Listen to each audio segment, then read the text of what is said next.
Hello, everybody. Saint Riot. Welcome back to Stream of Consciousness Invasions. We're continuing with our lore invasions today from beautiful, snowy Irithyll. Is this snow real, by the way? Why are those vases full of snow and frostbite stuff? Weird, right? In the last episode, a couple of you guys mentioned maybe I could try using the Irithyll Rapier in my offhand for the parry, but for whatever reason, the Irithyll Rapier does not do that. It does normal pokes on L2, and L1 just makes it guard. So, in case you missed it, we're playing as a Pontiff Outrider Knight, but we have to be a ghost. So we're wearing the untrue dark ring instead of the untrue... we're wearing the untrue white ring instead of the untrue dark ring, because an Outrider Knight would not be allowed back into Irithyll after they had left, because they are going to turn into a beast. We went over that last time, as well as a lot of stuff about Pontiff Sullivan. So this time I think we'll try and go over some of the NPCs in the area. It has occurred to me that next time we're still technically going to be in Irithyll / in Orlando, so we can still talk about the Pontiff and Aldrich and all that good stuff.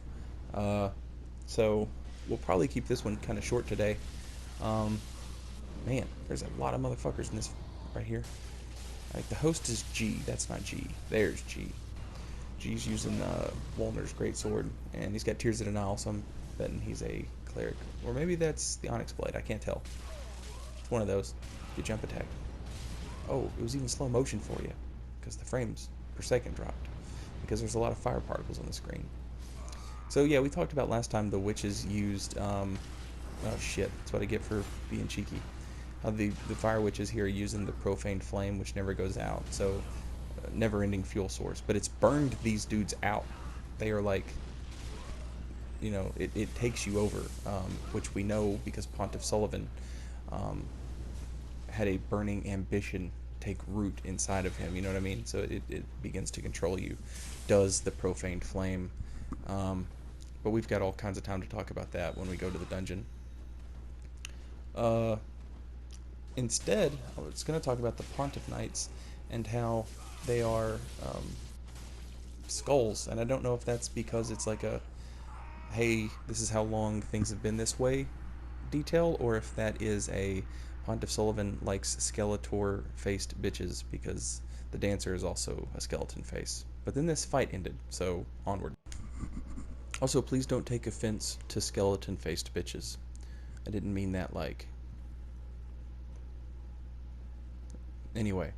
So the NPCs that we find here, we come across literally almost everybody.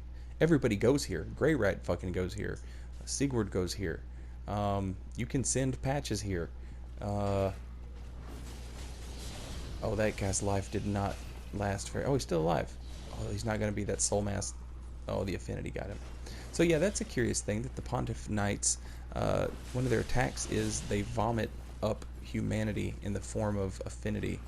What do you think causes that? Is that a dark thing, or is that a deep thing? A little too much shield play, bro. Let's get him with an R2. Ooh, I got you with an R2. Ah, I tried for the roll catch. I delayed the R1, and he played smart. So yeah, we know that their weapons are coated with, like, I guess they're eaten at by the insects that dwell in the deep. But why are they vomiting up affinity? That seems like a pretty telltale sign of, you know, humanity and stuff, right? But I don't know. Also, the dogs here, I pointed this out in one of the earlier stream of consciousness. No, yeah, it was in an earlier stream of consciousness invasion, but it was way before the lore series started. How the dogs here all have human heads, which I think is just more Sullivan beast things. The guy is weird. I mean, he keeps all this fucking frost in a jar around here. What's up with that? Like, is the snow here not real? Is it brought in? Has Pontiff Sullivan made this place more painted worldy, for lack of a better term? Also, what is up with the big grave behind the Church of Yorshka that has the undead bone shard? What powerful undead could be there? The Corvian makes sense because he's probably just praying to Yorshka, but yeah. It's cool that we keep spawning where this ghost is, because that's kind of who, it's like we're playing the ghost, so we get to spawn where he is. I wonder why they decided to put that in the game, because it's very similar to the player mechanic where we see phantoms wander around, but why are Pontiff Knights special in the fact, why are Outrider Knights special in the fact that they get to wander around as phantoms as well? Like, that's bizarre to me. What does anybody have any theories on this? Yeah, other NPCs though. We of course meet Sigurd here, who can save Grey Rat, or you can send Patches here to save Grey Rat, who is here looting. We find Cirrus here fighting Creighton, and then she returns to the shrine, and she gives a very nice green blossom bouquet to what I think we can assume is her grandmother, the shrine handmaiden, who will turn around and sell it for $1, because that bitch don't give a fuck. Alright, there's a lot of people here, and I know there's a dried finger active, so I'm gonna kind of play this slowly and wait for the other invader to show up. When this big procession of people behind me, when this hits, I'll go in with them, and I'll make that fight last longer than it should or needs to. Creighton, of course, will invade us here if we've helped Cirrus fend him off. Creighton, of course, being a Rosaria finger. We also ran into Henri here, which makes sense. She's trying to find her way to Aldrich, who's just beyond here. Sigurd is looking for Yorm, who's just beyond here. I guess this is kind of like the halfway point of the game, and therefore a lot of quests. But why is Goddard here? That's a very...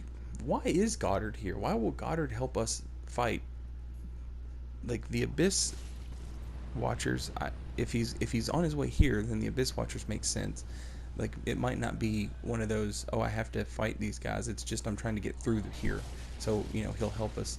But why will he help us with the Pontiff? Where the fuck is he going? Because we know where his ass ends up. What was he doing? Curious man, Goddard.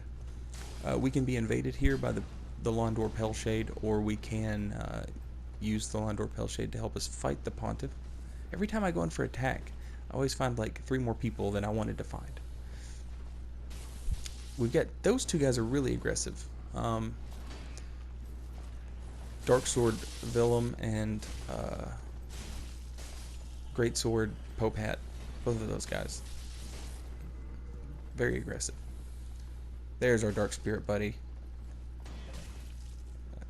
Let's see if we can lure the 2 aggressive ones back into the big procession that goes down here. Even if they won't follow me, it'll trigger them to start marching, and then there's no stopping it. We find a lot of NPCs here. I think I've gone over everybody that I can think of. Several statues of deacons, I'm guessing is what they're supposed to represent.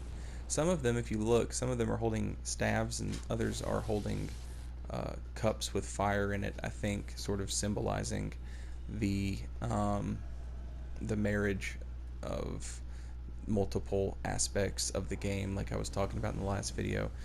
Some are holding maybe like the profaned flame, and others are holding magics, which makes sense for Pontiff Sullivan. One's holding the magic catalyst, and one's holding the profaned flame, because he's got it in a little cup. It almost looks like ice cream if you look at the statue. It's a statue back behind me there with all the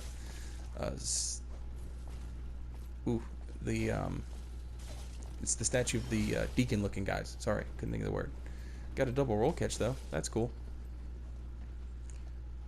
So yeah, Charleston Gaming and somebody else was talking about how the ghosts, Nimrod, it was Nimrod. We're talking about how the ghosts that we see here are the ghosts, the phantoms of the Outrider Knights that Pontiff sent out, and the number matches the number we meet in game. So if anybody didn't know that, that's a pretty common thing. So just throwing it out there in case anybody didn't know it. What else? Yeah, I'm really curious about the snow now. Is the snow real? Is this real? Like, it being night, okay, I'll buy it. Gwendolyn. But, yeah. I was kind of hoping this fight would head back here, because I'd like to point out the Corvian and the grave that I'm talking about that has the undead bone shard. The Corvian, like I was saying, makes sense, because it could just be, praying to Yorshka, which, that, she seems to fit the bill for something that they would be into. But yeah, what do you guys think? Do you think Yorshka was locked in there by Pontiff? Because I'm beginning to think that after the DLC. I don't think he has like bad intentions for her necessarily either. Or do you think Gwendolyn put her there to hide her? I can't believe I just punished Estes before he got to drink it. That's insane to me. I wonder if the other red knows that. Yeah, there he is. We won, buddy.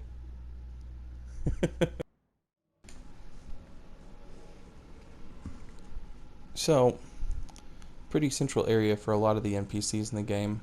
Speaking of which, there's Goddard there. And here's a learn to invade tip for you guys. Alluring skulls attract NPCs.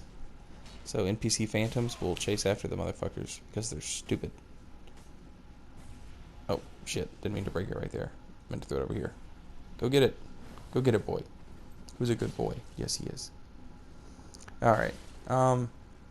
Yeah, but like I was saying, we've got a lot of ground left to cover physically, and we've covered a lot verbally. We're still going to be in Irithyll and Orlando technically, so we can still talk about all that stuff in the next area as well. So I don't want to burn it out, so I'll keep this one short. This will be it. I uploaded a Bloodborne video today too, so go watch that if you want to hear me rant and rave about crazy shit. Mostly just cleric beast whipping my ass. Later, y'all.